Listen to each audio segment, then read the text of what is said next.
Heat got all the way to the finals, only to come up short. But when you fall, the real test is whether you can ignore the naysayers, pick yourself up, and come back strong. And that's true in basketball, but it's also true in life. That's exactly what these guys did. Instead of getting down, they got better. Dwayne Wade worked on his core. LeBron learned some post moves from Hakeem. Shane Battier came on board. They became a more complete team. They got to know each other better and trust each other more. And they became more fun to watch. In Game 4 against the Thunder last year, we saw LeBron carried off the floor with cramps, only to come back a few minutes later and hit a dagger of a three-pointer to put the Heat ahead. During Game 6, we saw him pull off one of the greatest performances in basketball playoff history, dropping 45 points and had a scary look in his eye. We saw Dwayne Wade, the heart and soul of this team, continue to do whatever it takes to win, including leading the team in blocks. And at the post-game press conferences, he dressed well enough to land himself in GQ magazine. Show him your kicks here. Right? If any of you can pull this off, other than Dwayne Wade, let me know. We saw Chris Bosh get injured, but get healthy right at the perfect time and do outstanding work throughout the rest of the playoffs. And it wasn't just the big three. Mike Miller could barely walk. Mike, you look better now.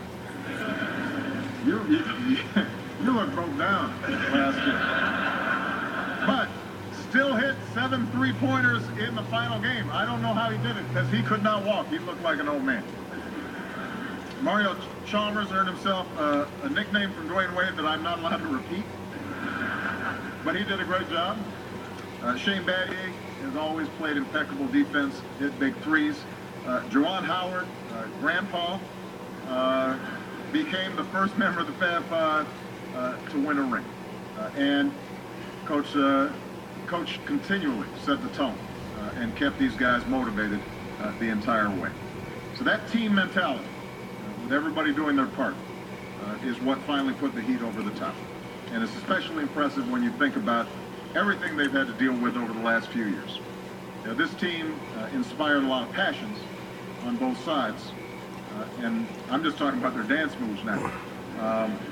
We saw that video from Brian. But even though I'm a little disappointed that the Bulls didn't make it, I do want to congratulate the Heat for a well-earned championship. LeBron said it's about damn time. And I want to thank them for taking the time this afternoon to spend with Wounded Warriors and Walter Reed. Because, you guys are heroes to them, but they're heroes to all of us. And let me just say one last thing about these guys. And I mentioned this as we were coming in. Now, there's a lot of focus on what happens on the court. But what's also important is what happens off the court. And I don't know all these guys, but I do know LeBron and Dwayne and Chris.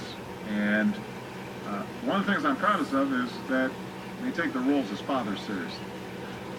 And, for all the young men out there who are looking up to them all the time, for them to see somebody who cares about their kids and is, there for them day in, day out, that's a good message to send. It's a positive message to send, and we're very proud of them for that. So,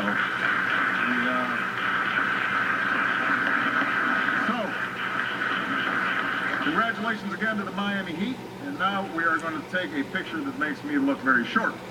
I'm accustomed to it, but first I'm going to ask Coach to say a few words. Thank you.